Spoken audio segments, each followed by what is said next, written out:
Why are you taking so long?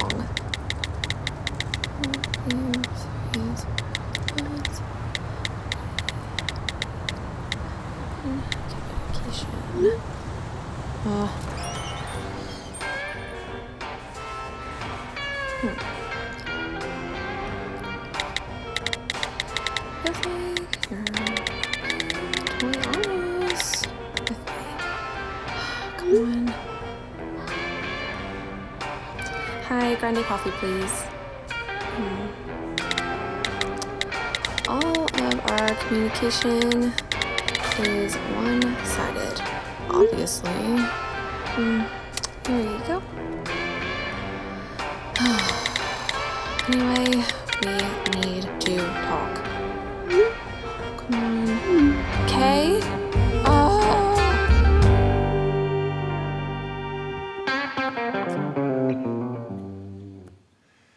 Well, I want to welcome all of our campuses across southeastern Pennsylvania. So glad that you guys are here with us today. Also, I want to give a real special, warm welcome to our newest campus, our 7th campus, our Columbia Montour campus up in Berwick. So glad you guys are here with us today. And also, I just want to give a quick shout out to our affiliate, Hill City Church in Hazleton. Glad you guys are tuning in as well. We're in the middle of this series called Crucial Conversations. And what we've been exploring and talking about over the last couple of weeks is what it looks like to navigate relationships well. We actually do this every single weekend. Every single weekend we get together here, we just kind of talk about how do we do life better? Because we're convinced that following Jesus is better. And so we talk about what does that look like in all aspects of our life? And so we've been talking specifically over the last couple of weeks in the middle of this series about how do you navigate conversations in the context of relationships well, particularly conversations that become crucial conversations. And if you haven't been here, go to lcbcchurch.com, catch up, online as far as the series. But I'm gonna do a really sort of a speed course for you real quick and catch you up on what is a crucial conversation. Here's what a crucial conversation is. So this is what we're talking about when we say crucial conversation. It's any conversation where the opinions vary, the stakes are high, and emotions are strong. And I'm sure none of you have ever had a conversation that got like that, right? So opinions vary, stakes are high, and emotions are strong. As soon as that happens, the conversations become a crucial conversation. And so the point that we've been sort of exploring over the last couple weeks is the point is not to avoid these conversations. You can't avoid that. That's gonna happen, probably by the end of the day at some point. So you can't avoid them. The point is to learn how to navigate it well. The point is to learn what does it look like to navigate it well. And so what we discovered the very first week, a couple weeks ago, is this. We said, look, you've got to say something. Bottom line, you got to say something. So when you're in the middle of a conversation that needs to be said, you need to say something. Because if you don't talk it out, you're going to act it out. So talk it out. And then last week what we said is you got to start with you. If you want to navigate crucial conversations well, you've got to start with you because it's so tempting in the middle of a crucial conversation to just fixate on the other person, isn't it? What they're doing wrong, how they're not respecting you, what they should be doing in this moment. And it all becomes about them. And we said, no, you got to start with you. Look at your heart first. And so each week we're trying to build on the previous weeks and say, look, if we can put all this together, we're gonna learn to navigate crucial conversations well. And here's the bottom line for today. So if you don't hear anything else, this is what I want you to hear. Write it down, take the pen in the seat or there, right in front of you, around you, and write this down in your notes because this is the bottom line. Here it is. When it's safe, we can talk about anything. When it's safe, we can talk about anything. Now, what is it? It is relationships. When a relationship is safe, we can talk about anything. It is a conversation. When the conversation is safe, we can talk about anything. Nothing's off the table. Nothing's out of bounds. We can talk about anything. And you know this is true, don't you? Because my guess is you have a story, you have a situation in your life where someone came to you, a parent, a teammate, a coworker, a dear friend of yours, and they came to you and they brought up some really tough stuff that they brought up with you. They challenged you on something. They confronted you about something. They talked to you about the way that you're coming off, and it was hard to hear. And the emotions were high and they were strong and maybe even the opinions varied. It was a crucial conversation. But after they brought it up, you heard it and you listened and you received it. And maybe for some of you, even after they brought up that really tough stuff, you found yourself saying things like, thank you for bringing that to my attention. Thank you for coming to me with that. Thank you. Now, why would you receive it? And why would you be saying things like thank you? It's because you felt safe. You felt safe with that person. Because when it's safe, we can talk about anything. And then the opposite is true as well. You probably don't have to, it's probably not gonna be a struggle for you to think about a situation where someone's come to you and they brought up something, but it wasn't safe. And you didn't trust their motives. And you were suspicious of why they were bringing it up. And it was attacking. It wasn't listening. It was just kind of pointing on things and pressing in on things and attacking you. And it didn't feel safe at all. So on the other side of it is when things aren't safe, we can't talk about anything. So we can't talk about anything. And here's what it feels like when a conversation becomes unsafe. All right, so let me just kind of throw this out. These are the cues. If any of this stuff right here is happening, the conversation's not safe anymore. Debating, defending, or accusing. When we start debating, when you start debating and that other person you're having a conversation with, and they're just debating and trying to, and they're defending their points, and you find yourself defending your point, and they start throwing accusations out at you, and you're throwing accusations back at them, safety has walked out of the building at that point. So it's not safe anymore.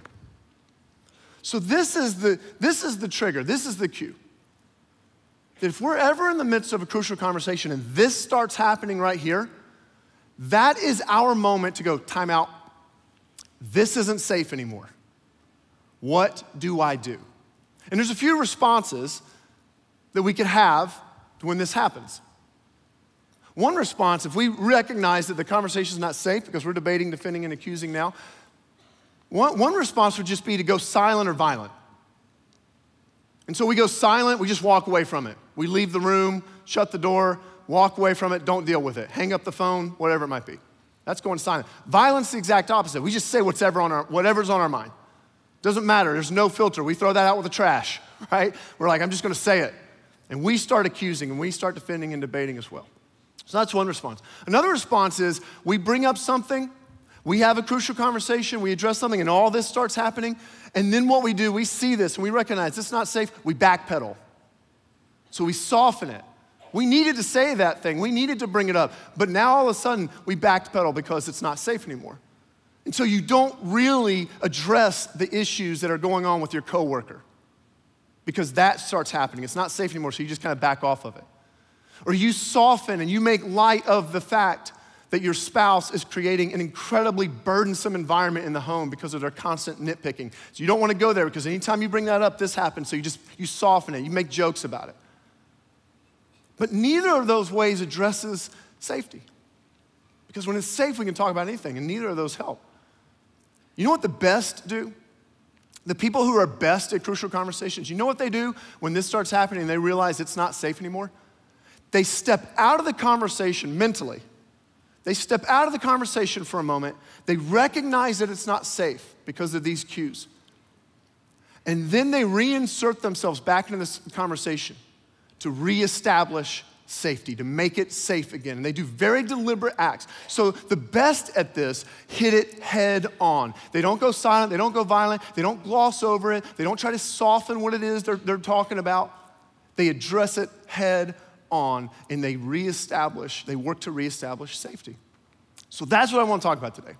I want to talk about how do we do that? How do we reestablish safety in the midst of a conversation when this is happening and it's not safe anymore? What do we do?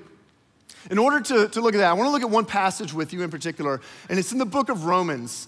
I would love for you to turn there. And if you don't have a Bible, there's some right around you, so grab a Bible right around you. The page number's on the screen here, page 866, Romans chapter 12.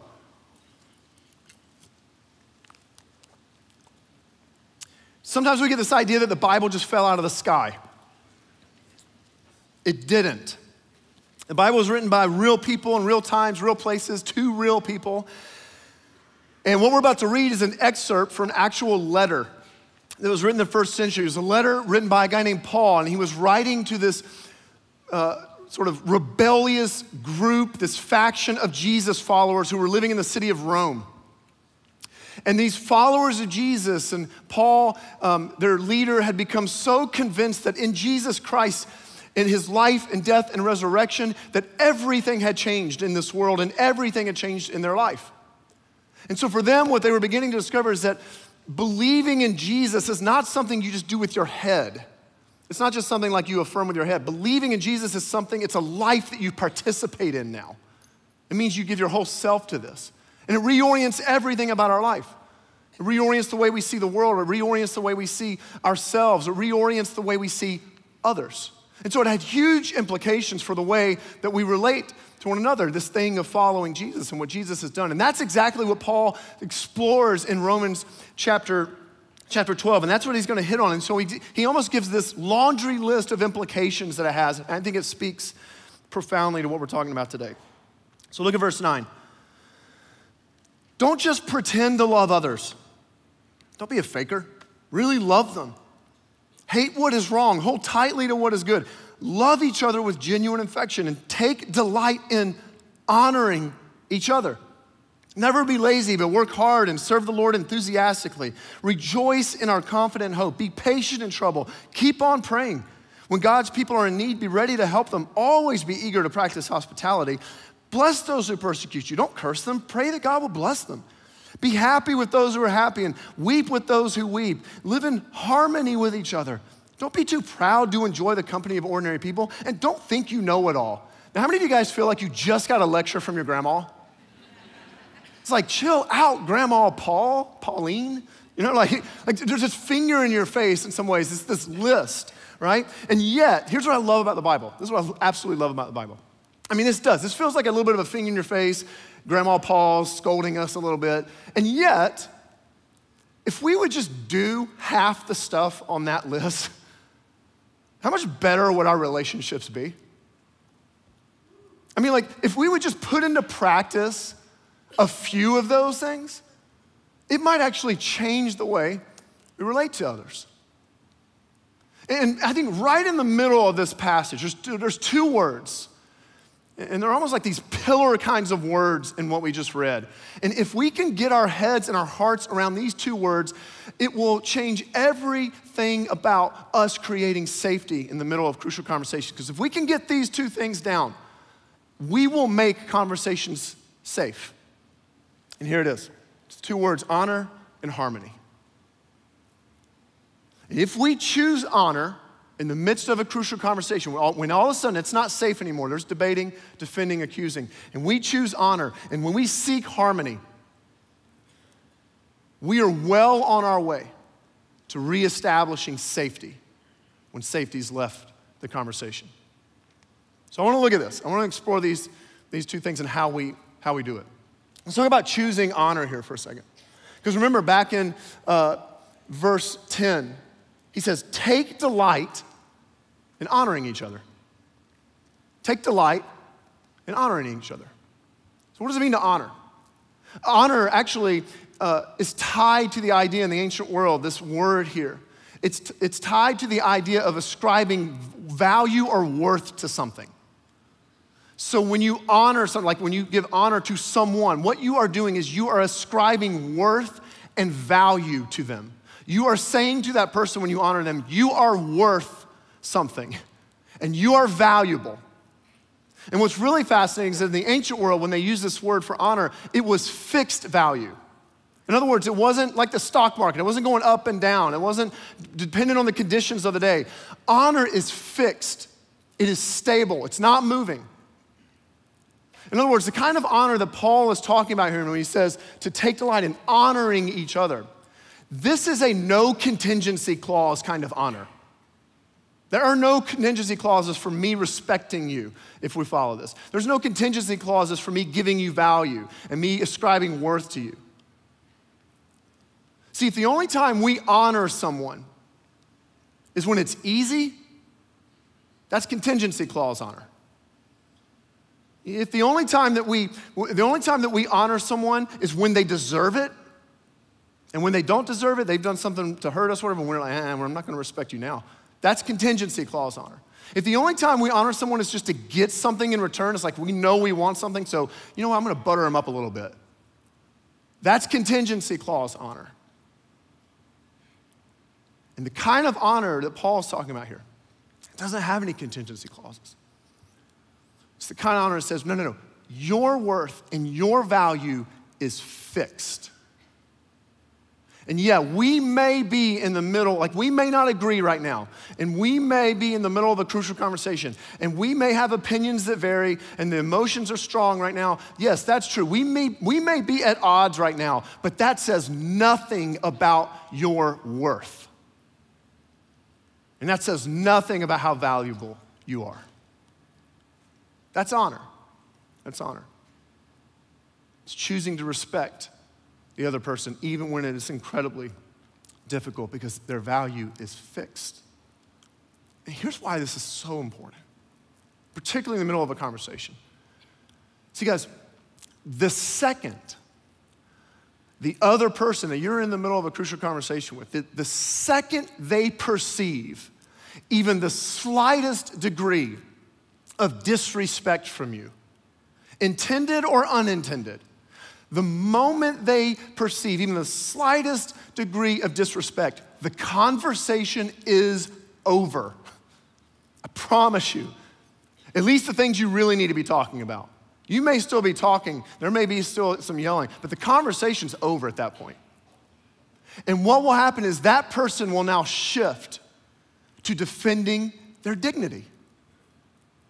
And for them, the whole conversation will be about reasserting their worth and proving their value. This is why you've had a conversation with someone before. I guarantee you, you've had a conversation with someone before, and you brought up something. Like you're talking about this thing over here, and then they respond and they come back with something that appears totally unrelated. Like they come back and say, you mean out of all the things I do around this house, that's all you notice? And you're like, what are you talking about? Well, what are they saying? They perceive, again, intended or unintended, they perceive disrespect. And so they're trying to assert their worth. They're trying to assert their value. They're trying to say, no, I am valuable. I am worth something. This is why it's so important to get this, because we are value addicts. Every single person sitting in this room right now, doesn't matter where you are, we are value addicts. We're addicted to it. And the reason why is because that was actually placed inside of you, being created in the image of God. You are designed for value. And ultimately, that insatiable desire that you have to know that you are worth something, to know that you are valuable, is placed in you by God in order to drive you back to God, who can fulfill that value, who can give you all the worth that he longs to pour out on you. But we're value addicts, and we will never feel safe, and a conversation will never feel safe if the person on the receiving end of the conversation feels that you don't respect them or honor them and that they're not valuable to you. It won't feel safe. So what happens when that conversation isn't safe anymore and all of a sudden you're sitting there going, uh-oh, we're debating, defending, and accusing, it's not safe. How do you reestablish honor back into the conversation? I think it's actually kind of simple. We reestablish honor if we're committed to making it safe again, of stepping back in and saying, you know what, I'm gonna make this safe again. We reestablish honor by owning our part. Now that seems like a really generic statement, and it kind of is, but I'm gonna unpack it here for a second. By owning our part. When I say owning our part, what I mean is this. I mean, we step out and we go, what is my role in bringing respect and honor back to this conversation? What can I do? Because I have either intentionally or unintentionally robbed them of it. Or I haven't articulated clearly enough how valuable they are and that I actually honor them. So how do I own my part? It's not about them. What can I do to bring respect and honor back to this conversation? That's how we reestablish honor. And you can do that a couple of different ways. First of all, if you have intentionally disrespected them, which happens, you said that thing that you know was gonna just get under their skin. You brought up the past, that one event that you said you weren't gonna bring up again, but you brought it up again, all right? You questioned their integrity. You questioned their character. You questioned their work ethic, and you did it on purpose because you knew you wanted to dig at them. If that's the case, if you've sort of robbed the conversation of respect, your response And your part in owning your part in this is actually really simple. You've got to come back in that moment and say, I'm sorry. Some of you are like, that's way too simple. You're like, did I come to church today to hear I'm supposed to say I'm sorry? Yeah, because we don't do it. We're horrible at it. But that is the quickest way to bring respect and honor back into a conversation when it's not safe anymore, if we've intentionally made it that way. That's owning our part. And by the way, let me just tell you something. There are some ways of apologizing that aren't apologizing at all. So if you say, this is not an apology, if you say, I'm sorry, but, it doesn't matter whatever you're about to say after that but, it's not an apology. Like, I'm sorry, but you made me really mad. I'm sorry, but I've had a really long day. All you're doing is still offloading responsibility onto someone or something else. So you're not even taking responsibility. And saying, I'm sorry, you, is not an apology. I'm sorry you are so sensitive today is not an apology, dudes. Guys, can we agree on that? Women are like, amen. I'm sorry you felt that way. Like, there's a way of apologizing to someone and still making them feel like an idiot. You want to know what an apology is? An apology is this. I'm sorry, That's an apology. I'm sorry I disrespected you. I'm sorry I insinuated that you weren't carrying your load. I'm sorry I didn't make it safe. I'm sorry I said that thing. I should have never said that. I'm sorry I'm sorry So if you've intentionally robbed the conversation of respect, you've got to own your part, step back into the conversation, and say, I'm gonna make this safe again. I need to say I'm sorry. But sometimes we haven't done it intentionally. Remember? Sometimes it's unintentionally. The honor and respect's gone, but it wasn't intentional. And if that's the case, if you step out of the conversation, you're like, ooh, this is not safe anymore. How can I reestablish honor? But I didn't say anything intentionally. I didn't do anything intentionally. How can I reestablish honor? The way to reestablish honor in that case is just restate your intent for the conversation. Step back in and go, here's what I really want. Here's what I'm not suggesting, and here's what I am suggesting. Here's what I don't want for this conversation. Here's what I do want for this conversation. I actually had to do this week. I was talking to someone, and they had been working on something, and they weren't as far along as I was hoping that they were gonna be on this thing. And so I was frustrated, and they were frustrated because they weren't as far along as they wanted to be, and yet they felt they had their hands tied. And so we're sitting there, and then all of a sudden, they're debating, and they're defending. And I'm starting to debate, and I'm starting to defend. And I realized that it's not safe. And so for me, but there was nothing intentional done to rob them of respect. For me, the most respectful thing, owning my part, meant I gotta come back in right now. And all I said to them was, you know what, let's reset. Let me restate my intentions here. Look, I am not insinuating at all that you haven't worked really hard on this. I know you have. And I'm not suggesting that I care more about the outcome than you do. I know you believe in it and you care about it just as much as me. So I'm not saying that. What I am saying is let's talk about how we can get movement on this. Let's talk about how we can figure this thing out. And all of a sudden, it was safe again. Just restating your intentions. That's owning your part. It's you saying, what can I do to bring safety back to this relationship by reestablishing honor? But choosing honor is not the only way of reestablishing safety. Remember, there was another H word. It was seeking harmony. So we've got to choose honor, but we've also got to seek harmony if we're committed to making it safe. Remember in verse 16, he says, live in harmony with each other. Live in harmony with each other. This word harmony is such a great word.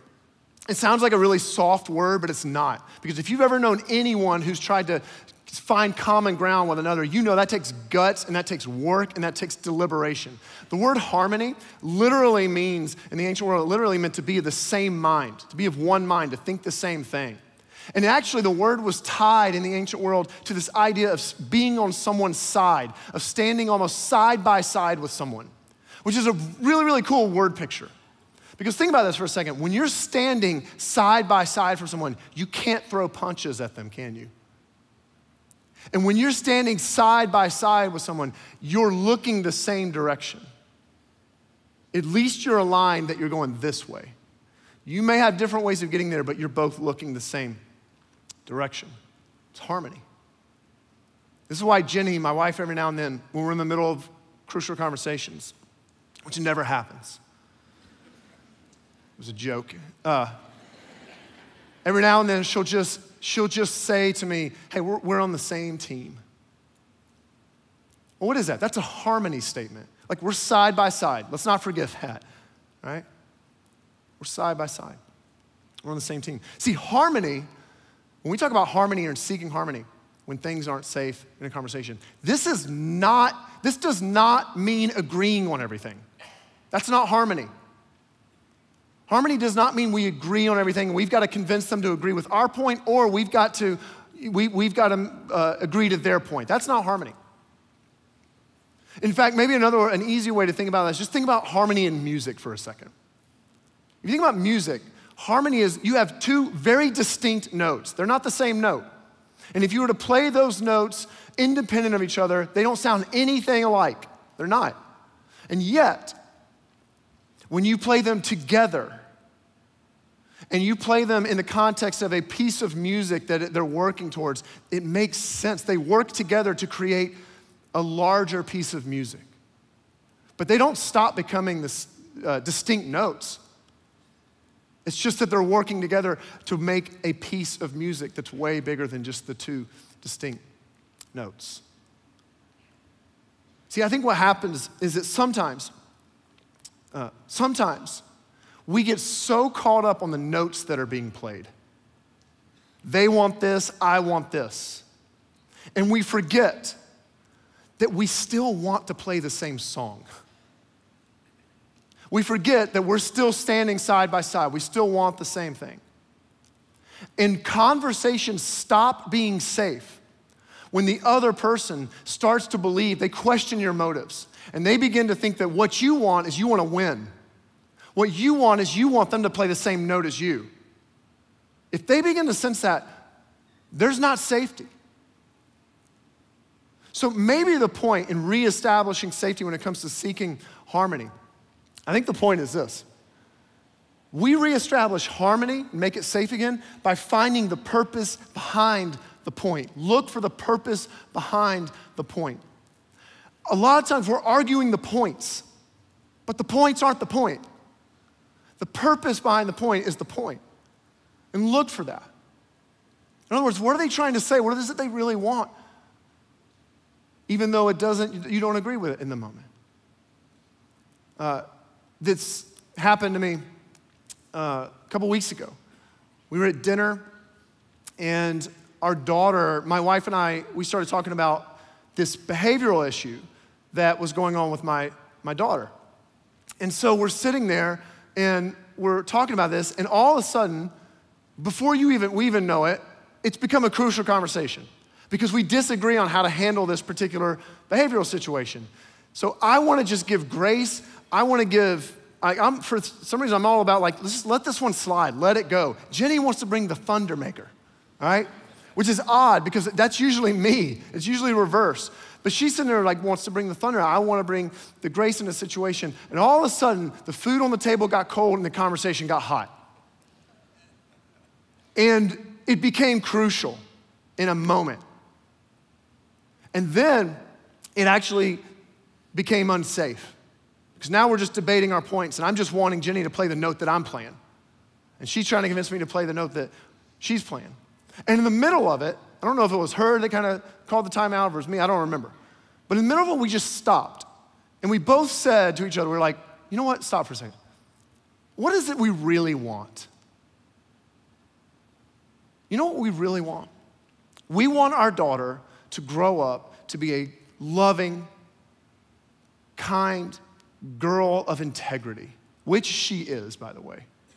We want her to grow up to be respectful of all people, which she is. That's what we want. So can we agree on that? Yes. All right. Now let's talk about how to get there. Because we have two different ideas right now about how to get there. But can we remember what we agree on at least? Yes. Can we remember that that's the music, that's the piece of music we're wanting to play? Yes.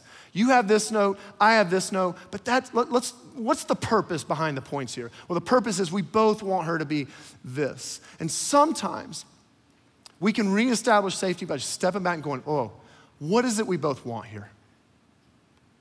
Just what is it we both want? We both want this company to be profitable, right? Can we agree on that? Yes. All right. Now let's talk about how to get there, because you have an idea this way to get there. I have an idea this way to get there. Let's talk about that. But let's not forget, we both want that. We both want a thriving marriage, don't we? Yes. All right. Let's talk about how we get there, because we're disagreeing. We're playing different notes right now, but that's okay. But let's remember what we both agree. We both want a relaxing weekend. That means this to you. That means that to me. But we both want that, right? Yes. All right, let's talk about how we get there. See, that's seeking harmony. It's finding the purpose behind the point. It's saying we're not going to argue about the points. Like, we'll talk about those, but that's not really the point. Let's remember what keeps us together, not what's dividing us on this. So if we're serious about reinserting ourselves into a conversation that's become unsafe, and we're saying, you know what, I'm gonna make this safe, because when it's safe, we can talk about anything. That's gonna mean that we have to choose honor, and it's gonna mean we have to seek harmony. We're gonna have to own our part. And we're gonna have to listen for the purpose behind the point. And I promise you, if you can do that, it will make your conversations safer. And when it's safe, you can talk about anything. Now, if you're here today and you are not a follower of Jesus, right? And you're here today and you're like, you know what, this whole Jesus thing, I don't know if I buy all this. I just came to church because someone bribed me with lunch. I just came to church because this cute girl I know is here. I just came, like, there's all sorts of reasons. Maybe you've just been coming out for a couple weeks, couple months, and you're here and you don't know if you buy any of this Jesus stuff yet. I would say, man, I'm so glad you're here. We built this church for you. You're the reason we exist. So here's what I would say to you. If you're here today and that's you, then just do this stuff as good advice. Just take it as good advice. Right? You don't even have to bring the Jesus stuff into it. It's just a better way. Just try it. Honor the person and seek harmony. Just do that and it's just gonna be better. But if you're here today and you would say that you are a life changed by Christ, you're a follower of Jesus, you've jumped in, you're saying, you know what, I'm trusting, I'm following after Jesus. This for you, if that's you, this goes way beyond just good advice for how to live. This idea that Paul brings up about honoring other people and seeking harmony with them. It's way deeper and it's way more powerful and profound because it's rooted in what Jesus Christ has done for us. In fact, this whole chapter, before the verses that we read, chapter 12 in Romans, it starts with this verse. Man, this is so cool. And so, dear brothers and sisters, so this is the context for everything we just read. And so, dear brothers and sisters, I plead with you to give your bodies, and Paul used the word bodies, it was inclusive of your whole being, your mind, your thoughts, your intentions, your motivations, your desires, your speech, everything, it's you, to give your bodies to God because of all he has done for you. Let them be a living and holy sacrifice, the kind that he will find acceptable. This is truly the way to worship him. Man, I love this passage. Because what this is saying and what these very first followers of Jesus were discovering is that if you are following Jesus, every moment of the day is an opportunity to worship. That everything matters. That if you're a follower of Jesus, we live with eyes open, that every moment is sacred. And it is bursting with potential to be a moment that we can put Jesus on display to the world. It is a moment that is bursting with potential that we can worship the God who's poured it all out for us. And so everything matters. The way we work, the way we use our money, the way we relate to our kids, the way we parent, the way we're a spouse, the way we're a neighbor, and yes, even the way we converse with people, the way we have crucial conversations, it all matters. Because it's all an opportunity to do that, to worship. Every moment matters. And it's rooted in what Jesus has done for us. So this is not just good advice. For Paul and for these first Christians, this is about putting Jesus on display. And it's all rooted in that what God has done for us. You think about this for a second. You think about how much honor God has given you. Fixed value. It doesn't matter your past. It doesn't matter what you've done. It doesn't matter the mistakes you've made. It doesn't matter how far you have run from God. It doesn't matter the shame that you carry around. None of that matters. None of that makes your value any less. Your value is fixed. There's no contingency clauses with the love of God. It's not contingent on how good you are. It's not contingent on you getting your act together. It is there for you, and it has been poured out for you. This is a God who honors you. And you want to talk about harmony? This is a God who has harmony at the core of his being, a God who's brought us who have torn that relationship, a fractured and torn relationship because of our sin, because we've walked away from this God who created us in love. And yet this God is not, he's not content to let it remain fractured. This God has brought us back together with him through the work of Jesus Christ. See, this is a God who at the very center of his being has honor and harmony. And when we choose to make our conversation safe by reestablishing honor, choosing honor and seeking harmony, you are in the most real sense of the word, giving the person that you are having that conversation with a glimpse of God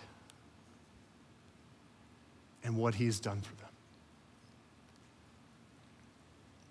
Who is it?